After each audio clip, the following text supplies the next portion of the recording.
Gabby Concepcion, crush ng nanay ni Sanya Lopez at tita ni Sanya Lopez. Pakinggan natin guys, nakakatuwang kwento ni Sanya Lopez nung unang meet niya kay Gabby Concepcion.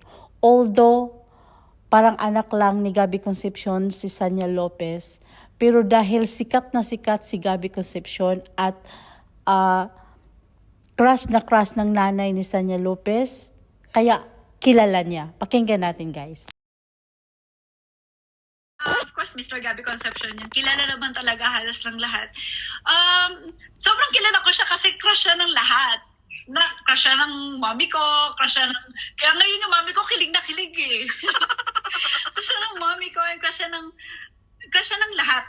Actually, ng lahat ng babae. Kasi napakagwapo naman talaga ni Mr. Gabby. So ngayon, parang sinasabi nga sa akin sa Twitter na, oh my gosh, sabi ko hindi ko alam kung matutuwa dito si Kuya Gab, pero lagi ko sinasabi sa kanya, alam mo, may nag-tweet sa akin, ang sabi sa akin, dati lang daw, yung nanay lang daw niya may crush sa'yo. Ngayon pati daw siya may crush na rin sa'yo. Sabi ko ganun. Until now, ang dami pa nagkakagusto kay Kuya Gab. Pero siyempre I'm sure nakita mo yung mga lumang pictures siya nung Charlotte Cuneta days. Ano ang pagkakaiba noon ngayon? Yung honest. I mean, before sobrang mas bagets. pero mas mafe-feel mo din yung parang gwapo pala talaga niya kahit nung batang-bata pa siya. Though ngayon, parang hindi siya tumatanda eh. Sabi nila sa kanya, may sabang vampira ka ba? Kasi parang hindi ka tumatanda. Pagwapo pa siya ng pagwapo. Nagmukhang dignified. Diba? So parang... Bagay yung role ng presidente.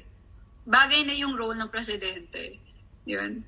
So, wala, parang... Tapos ngayon, nagpapapayat pa siya lalo. As in, payat na siya sa personal. Mas tinotodo pa niya. Kasi nga daw, sabi niya, pabata yung mga napapartner sa kanya. So, kailangan niya magpagsabayan pa. Kaya ang lakas niya mag-workout ngayon. Kasi kay Kuya Gabby kasi, nung umpisa ko siya nakita, yung biglang surprise na parang halos hindi ko siya alam kung paano ko siya kakausapin. Ganon. Nakakatawa nga kasi nung una niya ako ang kinausap, sabi niya. Tapos nagpo-vlog siya. Tatawa na naman niya. Kasi nung nagpo-vlog siya, pinakilala niya ako as Tia. Sabi niya, Tia, akala niya ako si Tia Tomalia, yung PSG na isa. Sabi niya, ito si First Yaya, Tia. Ay, hello po. Nice to naman ako sa inyong lahat. Ganun pa ako sa kanya. Pero sabi niya nga, na-realize niya, kailangan niya nga daw, hindi ko napansin. Sabi ko, napansin ko yun. Ngayon, napag-uusapan na namin yung mga ganyan. Sabi niya, nakakahiya talaga yun. Sabi niya. Pero, si Tia ay PSG?